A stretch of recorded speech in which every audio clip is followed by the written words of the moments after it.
Excerpts from THUD Turns 25, an oral history of Canada's most enduring comic strip. Last May, the St. Catharines Downtown Association met with controversy after unveiling a statue honoring local cartoonist Adam Dale. Anti-ableist advocates criticized the sculpture of Dale for leaving out his disability. On this 25th anniversary of THUD's publication, the Niagara Weekly looks back on creator Adam Dale and the strip's enduring legacy. In the early 90s, everyone wanted their own comic strip. That's a fact. People saw Charlie Brown and Garfield and thought of cartooning as a get-rich-quick scheme.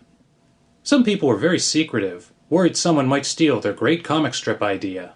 One neighbor spent years trying to draw a strip based around her family funeral home, but she could never get the tone right.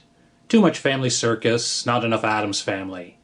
Every store you went into, the clerk kept a little notepad beside the register, doodling away. A cop in Niagara Falls tried drawing a cops and robbers strip. He used to draw in the cop car, until some drunk got hold of his pen nib and stabbed him in the neck. Missed his jugular by that much. People weren't trying to be artists. They were more in love with the idea of being a famous cartoonist. At first, Adam looked at the current comic landscape and tried to figure out what to imitate.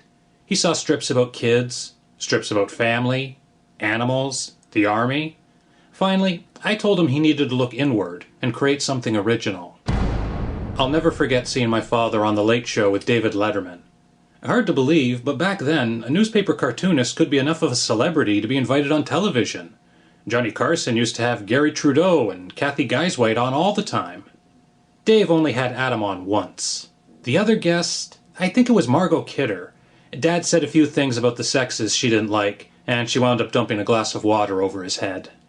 He provoked her by making sexist remarks about a woman's place. She provoked him back by throwing water at him. Dave must have been thinking, hey, this is pretty good television, until Dad punched her in the face. My son says you can YouTube the video, but I have no desire to see that moment again.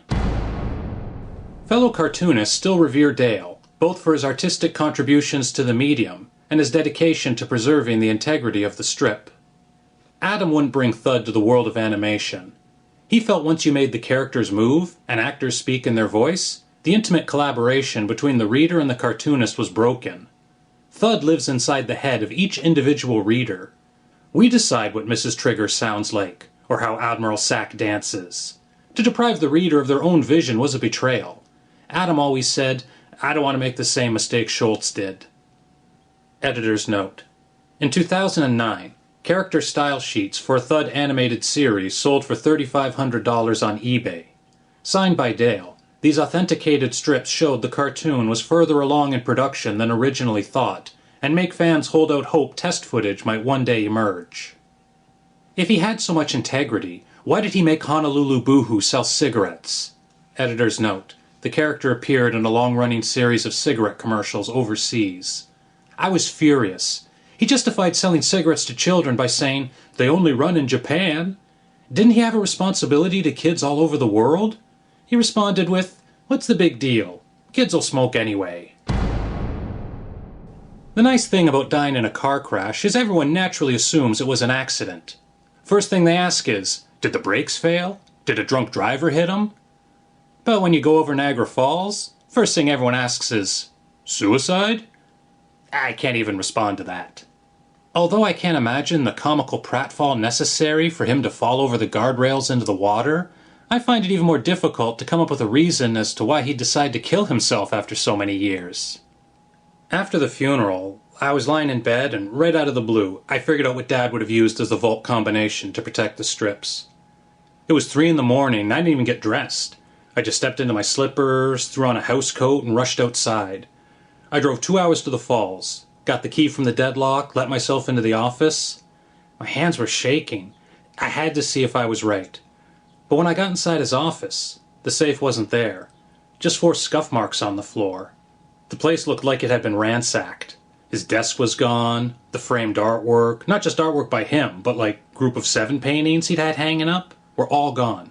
Just a bunch of nails sticking out of the wall, and stacks of files dumped from his desk that weren't considered of interest. That was a cold moment, seeing everything stripped away from his office like that. I felt as if I'd gone to the funeral, and when I looked in the coffin, he was laying there naked and frozen blue because people had ripped the suit right off him. He doesn't need it anymore, they would say, and I'd be like, yeah, you're right, he doesn't need it, but let him be buried with it anyway. The vault and everything else from his office was collected for the Adamdale Library. We're going to have a duplicate not only of his office, but also the cabin where he drew the majority of the strip. We're going to bring over the fireplace he drew in front of, brick by brick. I think when Dad's memorial library is open to the public, I'll go pay a visit. I'll look at the original art hanging on the wall. I'll check out the pictures of him getting the Reuben, or rubbing shoulders with Steve Martin, or visiting the Vietnam factory that used to produce those Honolulu Boohoo candy heads. And when no one is looking, I'll step over the velvet rope into the replica of his office, go to the safe, put in the combination, and see if I'm right or not. Do I really know him as well as I think?